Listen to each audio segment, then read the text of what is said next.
I wanted to get better at making creative layouts and really great clutter, so I grabbed some tips from two amazing builders. Let's learn from them together.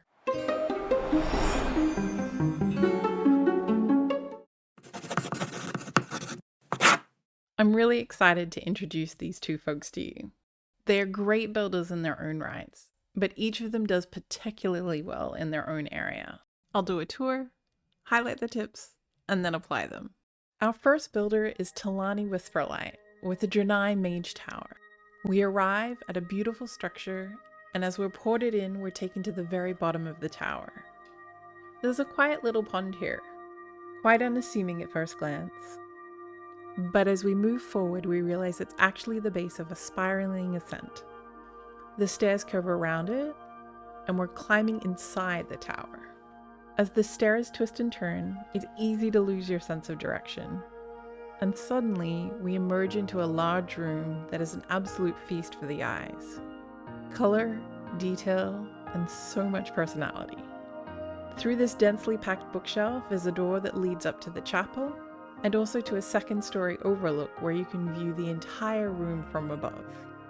Meanwhile, the door in the floor, which is much less obvious than you might expect, sends us winding down through the stone caverns. As we carefully follow the path, we reach a previously unnoticed outcrop that gives us a full view of the staircase we climbed earlier. We continue and find ourselves in a lush, densely packed outdoor garden. Wait, what? Can we look at that again? This is a daylight room, right? It only has one entrance. How is there a path leaving from the other side of the room? It's these clever tricks and the many intricacies of her layout that made me ask Tuulani if she'd share some of her tips. Tuulani's first tip for creating intricate layouts is to plan while leaving room to grow. She developed this build from her beta version and knew that she wanted the lounge library area, the view of it from the top, the chapel, and the ascent around the fountain to mirror the outside build. But the garden and the winding path, those came later. She leaves herself room to grow. Look behind these walls. They're just standard rooms, but she's blocked off most of it from our view. They're then available for use in the future. It gives her space to expand, change direction, or add new ideas as they come. And just so you don't think that this all snaps together instantly, this one winding path took her 8 hours to figure out. The second thing that she shared is that she wants to turn her visitors around. A lot. She uses walls and fake entrances to guide your direction and completely disorient you. This turn in the lounge, after all those curved stairs, you have no idea where you are anymore. And that doorway you think is the entrance? Nope. She built that and disguised the original room entrance. Because she often uses so little of a room, she can hide the real entrance and create her own. And since we usually have more room budget than we can fill, none of this is wasted. When you're adding all these twists and turns, you can end up with blank spaces, like this nook here. She could have walled it off.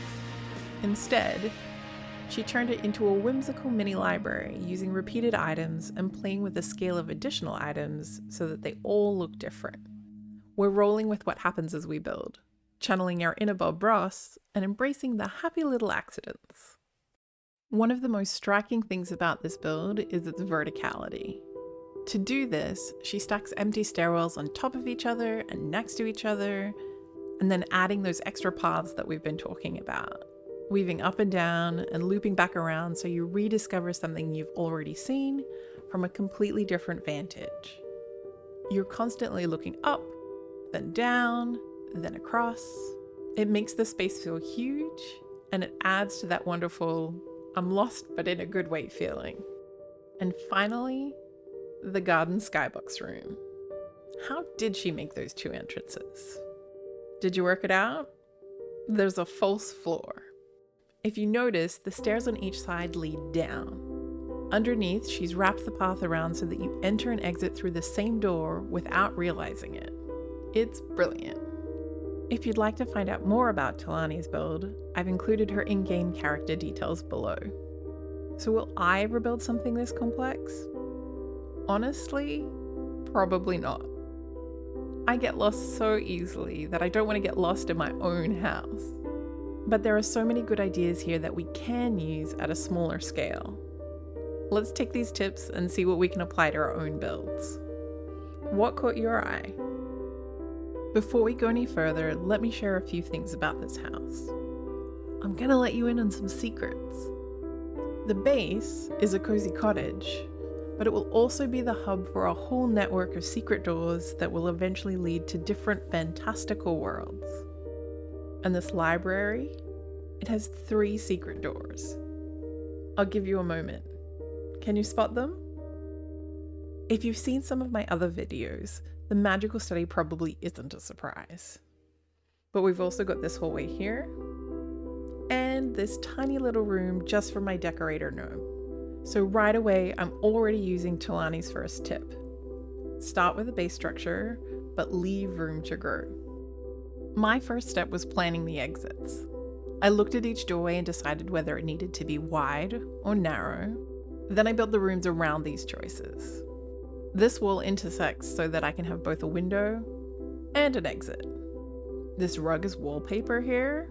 It's entirely to hide the real exit. And the whole library layout is built around having the hallway and a gnome house.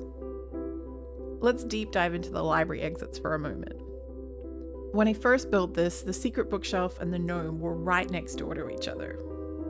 But when a gnome friend came to visit, he kept clicking on the bookshelf first when he was trying to close the gnome door. It reminded me of something that I've learned from The Sims. Always playtest. And having other people playtest is even better. They'll interact with your build in ways you would never expect, and you can make improvements. So I moved the doors apart. I also wanted the gnome door to stay subtle. These tables were an obvious choice for complementing it while keeping it consistent with the build, but I still needed to cover more space. And that's when I realized the backs and sides of bookshelves make fantastic extra walls. Let's see if we can use some of Tuulani's other layout tricks to improve my build. This hallway is supposed to lead to a magical world, but it's kind of boring.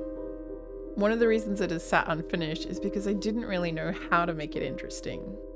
What if I added some guided movement with some extra walls? It took a while, but here's where I ended up.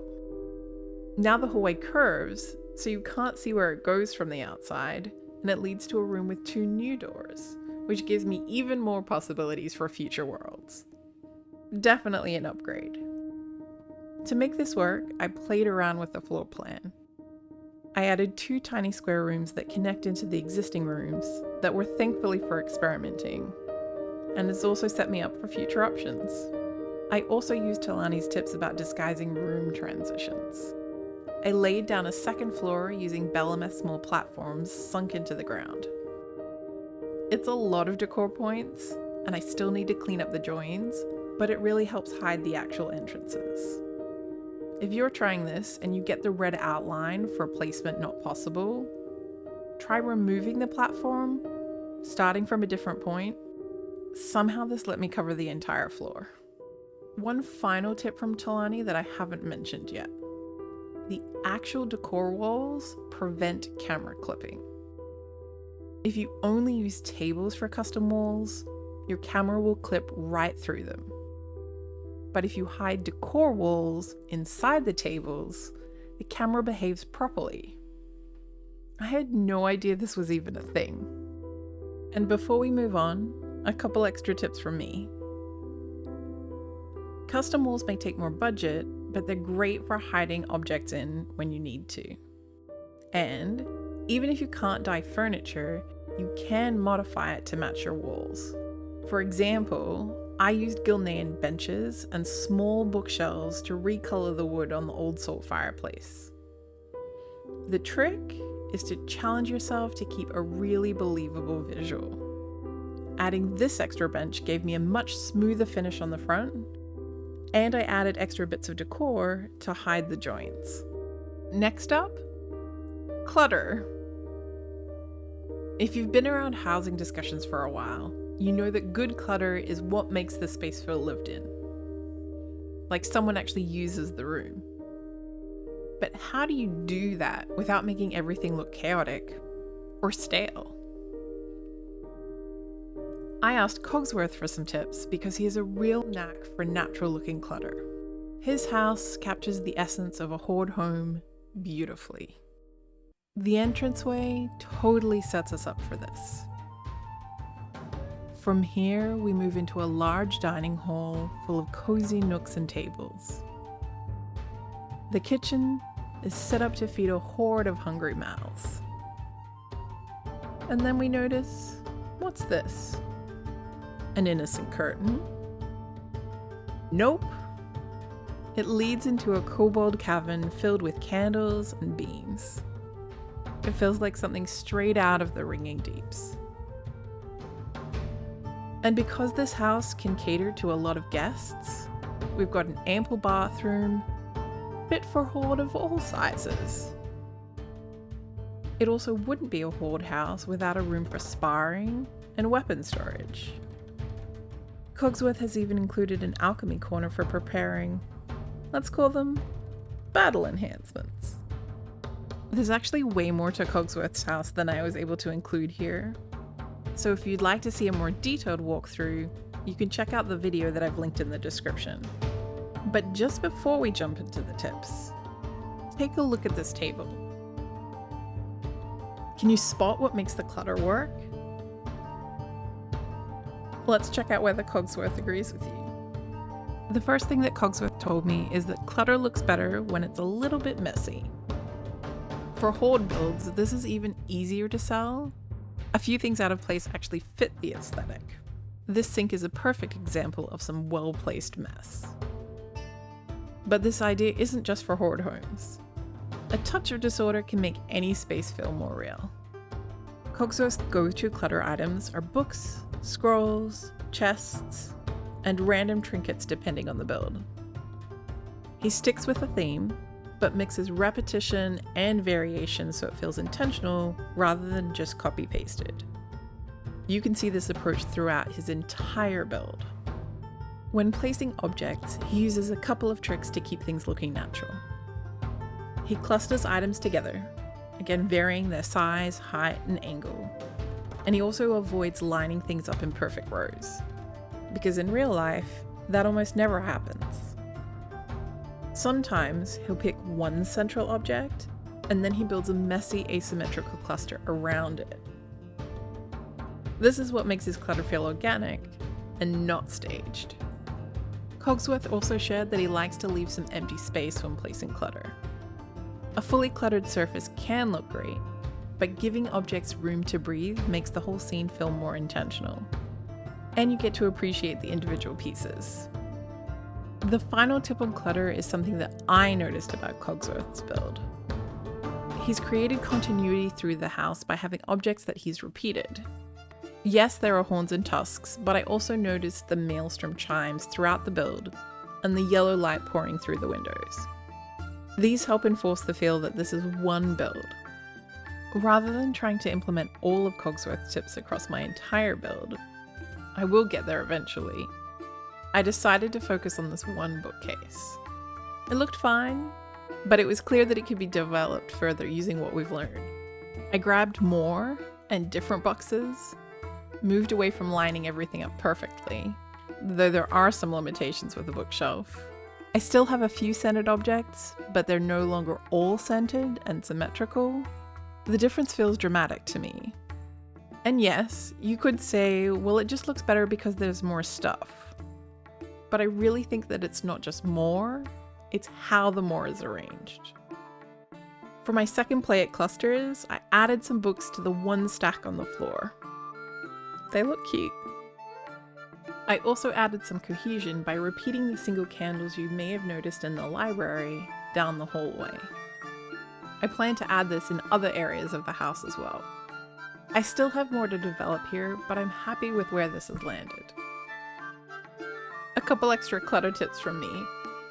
Sometimes when I'm staring at an empty wall or shelf, my mind goes blank. I hope I'm not the only one. I'll pull up some reference photos from online or around WoW to see how other spaces use clutter. I find it's a great way to spark ideas. I'm also totally fine leaving something for a while and coming back later. Once I've collected more decor, I'll scroll through the catalogue, looking around the room and seeing what fits. One final tip that is very library specific. If you're using the Dragonflight inscription book stacks, they're longer than most bookshelves. You can sink part of the stack into the walls to change which books are visible. Blizzard also doesn't always fill the entire shelf, so you don't need to either. Tuulani will even add extra single books into the stack for more variation. I had so much fun learning from these two builders, and I hope you did too. If there are other areas where you'd like me to find a builder to share some tips, or a builder that you think has great ideas, let me know and I'll see what I can do to make it happen. I had a couple people ask me how I made this library, but especially to my small friend who first asked, I hope it helps. Don't forget to do the like and subscribe thing if you'd like. Thanks for visiting, and see you later.